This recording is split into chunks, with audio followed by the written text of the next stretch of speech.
Welcome back katika episode yetu mpya ya Wanangu Podcast. I am your host Goodluck Joseph aka Imani Joseph, formerly known as the Rap Addict.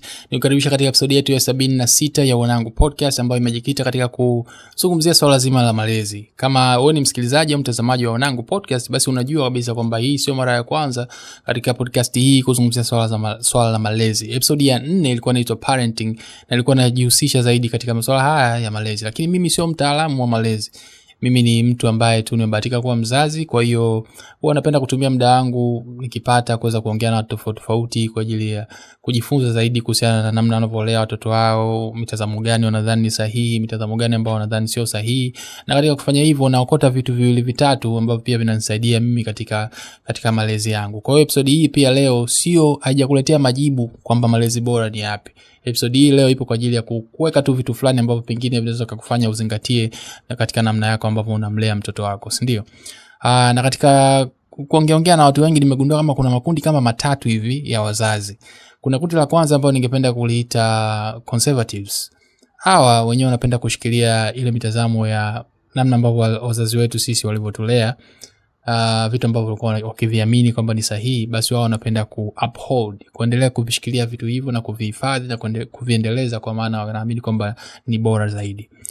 Kuna kundi la pili ambao ningependa kuwaita liberals, ambao hawa wao imani yao kubwa ni kwamba wako more progressive, yani kwamba wao wako huru kidogo katika malezi yao. Wanapenda mtoto awe huru kwa kiasi chake, aweze kufanya mambo ambayo anapenda kujifanyia mwenyewe, kwa kuna ushirikiano mzuri kati ya mzazi na mtoto, vitu kama hivyo. Lakini hawako strict sana kama conservatives. And then kuna kundi la tatu ambao ningependa kuwaita pragmatists, ambao wao sasa wanachokifanya ni kwamba hawana ideology, hawabezi kwenye conservatives wala bezi kwenye liberals. Yani wao wanatumia common sense zaidi, kwamba kitu kimetokea au kabla kitu hakijatokea basi wanaangalia solution ambayo ina make sense zaidi kwa wakati huo, and then wanaenda nayo hiyo. Kwa hiyo hawajabezi katika upande wote. Every now and then wanaweza kukopa kutoka kwa conservative, wakakopa vitu kutoka kwa liberals, lakini wanaangalia zaidi situation inaendaje, ndio wanaenda nayo hivyo. Kwa hiyo wazazi ambao nimeongea nao, ambao wengi ni washikaji zangu tu, wana fall under hizo categories tatu, ambazo hao majina nilioamua kuwaita sio special sana, nimeamua tu kuwaweka hivyo ili ieleweke kirahisi. Pia kingine ambacho nimejifunza kutokana na kuongea na watu wengi na experience yangu mimi mwenyewe kama mzazi ni kwamba tunapozaliwa tunakuwa, baadaye tunakuja kuwa wazazi, ni kama pande mbili za shilingi moja. Lakini unapokuwa mtoto unaweza tu uka-access upande mmoja wa shilingi ambao ni utoto. Kwa hiyo mtoto anapokuwa anaongea au anapokuwa anataka kitu fulani, perspective yake aliyokuwa nayo muda ule ni ile upande wake wa utoto tu. Perspective yake yote iko ndani ya upande mmoja wa shilingi. Kwa hiyo hajui upande wa pili kuna nini. Lakini mzazi kwake ni tofauti, kwa sababu mzazi ameshawahi kuwa mtoto, kwa hiyo anajua utoto uko vipi. Japokuwa utoto wake unaweza kuwa tofauti na utoto wa mtoto wa mwanae, lakini at least ana idea kwamba utoto uko vipi, limitations za kitoto ziko vipi, ana idea nazo.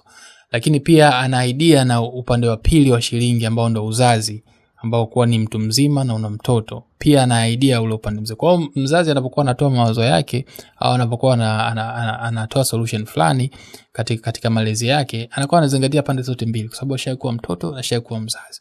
Lakini kwa mtoto ni tofauti.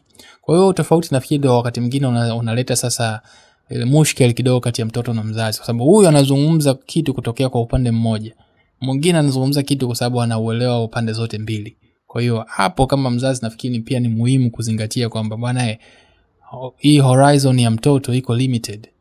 Kwa hiyo sio ndo umjaji kwa sababu iko limited, lakini pia unatakiwa tu umueleweshe kwamba bwana, kuna hiki na hiki na hiki, pengine ukikua utapata kuelewa zaidi kinachokwambia. Na mara nyingi watu tunakuwa wazazi ndio sasa tunaanza kuelewa sasa kwamba ndio maana mama yangu alikuwa ananiambia hivi na hivi, ndio maana baba yangu alikuwa ananiambia hivi na hivi. Umeelewa?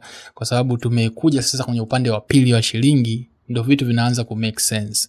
Umeona? Kwa hiyo hicho ni kitu kikubwa sana kuzingatia kama mzazi, ukielewa kwamba mtoto horizon yake iko very limited na hautakiwi sasa ndio umtake advantage, kwa sababu horizon yake iko limited, lakini unatakiwa uchukue nafasi hiyo kumelimisha na kufanya ajue kwamba baadaye vitu unavyomwambia vinaweza vika make sense zaidi kuliko pengine mihemko ambayo inamsukuma kwa wakati huo alipokuwa mtoto. Umeona? Kwa hiyo kuna swala hilo pia nimejifunza katika kuongea na watu, kudadisi vitu tofauti tofauti vinavyohusiana na masuala mazima ya uzazi na ulezi. Vile vile katika malezi yetu mengi tunatumia ile method inaitwa stick and carrot method, ambayo kwa lugha rahisi kabisa ni unatoa zawadi pale ambapo mtoto anakuwa amefanya vizuri. Zawadi inaweza kuwa tu ni maneno au hongera, umeona, lakini pia inaweza kuwa ni zawadi ambayo ni tangible kabisa, ukampa zawadi. Na pale ambapo atafanya vibaya basi atapewa adhabu. Sasa kwenye adhabu hapo kuna wengine wanachapa viboko, kuna wengine wanatoa adhabu za kufanya kazi mbalimbali. Katika hivi vitu viwili pia, katika utoaji zawadi na utoaji adhabu, pia inategemea sasa mtu yupo katika kundi gani la uzazi au kundi gani la wazazi, ukizingatia ile makundi matatu ambayo nilikwambia mwanzoni. Kwa hiyo pia utoaji wao wa zawadi na utoaji wao wa adhabu unaweza kutofautiana kulingana na ideology aliyokuwa nayo kama mzazi. Lakini issue kubwa sana inakuja katika kuwajibisha watoto. Watoto tunawajibishaje watoto wetu pale ambapo wanakuwa wamefanya mambo ambayo hayampendezi mzazi, haipendezi jamii, haipendezi nchi kwa ujumla. Tunawajibisha vipi ili wajifunze mapema kwamba kuna mipaka katika ufanyaji wa mambo, kwa sababu wasipojua kama kuna mipaka, wakija kuwa watu wazima ndio inakuja kuwa shida, wanakuja kufanya vitu ambavyo havileti mantiki zaidi katika jamii, umeona? Kwa hiyo hapo pia ni swala mtambuka sana, na watu wengi sana tunatofautiana katika mitazamo yetu namna ya kuwapa hongera au kuwapa zawadi watoto wetu, lakini vile vile katika kuwapa adhabu, kwamba ni adhabu gani sahihi. Watu wengine wanasema kwamba bwana, bila viboko mtoto hawezi kuelewa, na wanaamini kabisa hii katika hiyo na wanaipractice hiyo kabisa. Na siko hapa kwa ajili ya kumhukumu mtu yoyote, inawezekana kuna ukweli katika hilo, lakini kuna upande wa pili ambao haamini katika viboko, wanaamini katika negotiation zaidi, katika mazungumzo, katika communication. Na wenyewe pia siko hapa kwa ajili ya kuwajudge, lakini njia zote mbili watu wamezitumia. Mbona? So at the end of the day hakuna jibu moja, hakuna kanuni moja katika uzazi ambayo unaweza ukaishikilia ukasema hiki ndio kitu ambacho kinatakiwa kila mtu akifanya. Nafikiri kila mtu analea watoto wake kwa namna ambapo nadhani ni sahihi zaidi kulea watoto wake. Na katika camp zote hizo tatu ambazo nimekutajia za wazazi, kuna watoto wazuri ambao wanatoka katika kila camp, na kuna watoto wa hovyo ambao wanatoka katika kila camp. Kwa hiyo sidhani kama kuna jibu moja. Cha msingi ni ujue tu unafanya kitu gani kwa sababu gani kama mzazi, na uweze kumfundisha mtoto yale yote ambayo anapaswa kufundishwa. Lakini licha ya kwamba upo kwenye camp gani kati ya hizo camp tatu ambazo nimekutajia, kuna vile vitu vya msingi ambavyo ni common, ambavyo kila mzazi anatakiwa make sure kwamba anatengeneza mazingira ambayo yatamsaidia mtoto wake kuweza kuviona hivyo vitu kuanzia kwenye umri mdogo sana. Kwanza ni kutengeneza mazingira ambayo nidhamu inakuwa ndio kitu cha kwanza kabla ya kutengeneza uoga. Kwa sababu wazazi wengi pia tunakuwa wakati mwingine tunavuka mstari, tunatengeneza uoga zaidi kwa watoto wetu kuliko nidhamu. Nidhamu ni kujielewa, nidhamu kujitambua kwamba uko wapi, unafanya nini, kwa sababu gani. Lakini uoga ni kwamba unaigiza nidhamu. Yaani unajifanya kwamba una nidhamu lakini kwa sababu tu mtu fulani yupo, kama mzazi wako yupo. Kwa hiyo akiondoka unaendelea na mambo yako ambayo unataka kufanya. Lakini cha msingi kama wazazi kukizingatia ni kwamba tunatakiwa tutengeneze mazingira ambayo watoto watakuwa na nidhamu. Tena nidhamu ya hiari kabisa, kwamba ana hiari, ana active vizuri kwa hiari yake. Sio kwa sababu analazimishwa, au sio kwa sababu anaogopa kwamba atachapwa au atapigwa au atafanywa vitu ambavyo asingependa kufanyiwa. Kwa hiyo nadhani nidhamu, tena nidhamu ya hiari ni muhimu sana kuijenga katika watoto wetu.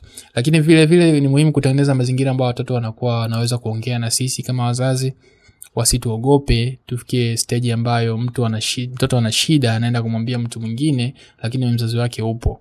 Kwa hiyo ni muhimu pia kutengeneza mazingira ambayo mtoto anakuamini, mazingira ambayo mtoto anaona kama akiongea anasikilizwa na anaweza jambo lake ambalo analiongea likafanyiwa kazi. Nafikiri kitu cha msingi sana pia kuzingatia. Haijalishi kwamba wewe ni conservative, haijalishi kwamba wewe ni liberal, haijalishi kwamba wewe ni pragmatist. Ni muhimu sana kuzingatia hilo jambo, kwa sababu ndio ambalo litafanya wewe uhusiano wako wewe na mtoto uwe vizuri. Lakini vile vile ni muhimu sana kutoa malezi kama mzazi kulingana na umri wa mtoto. Kwa sababu wakati mwingine watoto tunaona kama ni watoto, kwa hiyo unamtreat mtu ameshafikisha miaka 16, 17, 18, unamuona kama unamtreat kama ana miaka 5. Watoto na wenyewe ni binadamu na wanakuwa na expectations zao, na wanaanza kuwa na vitu ambavyo wanataka kuvifanya, wana ratiba zao. Kwa hiyo nafikiri ni muhimu pia kumlea mtoto kulingana na umri. Maadili sawa yazingatiwe, kukumbushwa sawa akumbushwe, lakini pia zingatia kwamba umri wake. Kwamba huyu mtoto sasa hivi ana miaka 15, 16. Kwa hiyo ninavyodili naye, nisidili naye tu kama ni mtoto wa miaka 5. Huyu tayari ashajua mema na mabaya. Kwa hiyo ninachofanya ni kumkumbusha, kumrudisha katika mstari ili tu asitoke sana, lakini tusitumike pengine ile trick zile ambazo mtoto anaweza akaona kwamba sasa mzazi hapa anafika stage ya kunidharau, akaacha kukusikiliza kabisa. Kwa hiyo nafikiri pia ni muhimu malezi yawe age appropriate, yawe yanaendana na umri wa mtoto. Jambo la mwisho ambalo nafikiri ni muhimu zaidi ni kufundisha watoto kufanya maamuzi bora, hata kama sisi tusipokuwepo kama wazazi. Mtoto aweze kujitegemea, mtoto aweze kufanya maamuzi yake bora. Hii itasaidia hata pale wenzake wanapotaka kumvuta aingie kwenye makundi ambayo pengine sio mazuri kwake. Atafikiria tu yeye kwa akili yake, kwa sababu kishafundishwa, ameshakuwa trend kwa muda mrefu kwamba hiki sio kitu kizuri. Kwa hiyo ataweza kufanya maamuzi yake yeye mwenyewe, hata kama wewe haupo wa kumuelekeza kwamba hiki sio kizuri, fanya hiki, kwa sababu ameshakuwa trend tangu alipokuwa mdogo.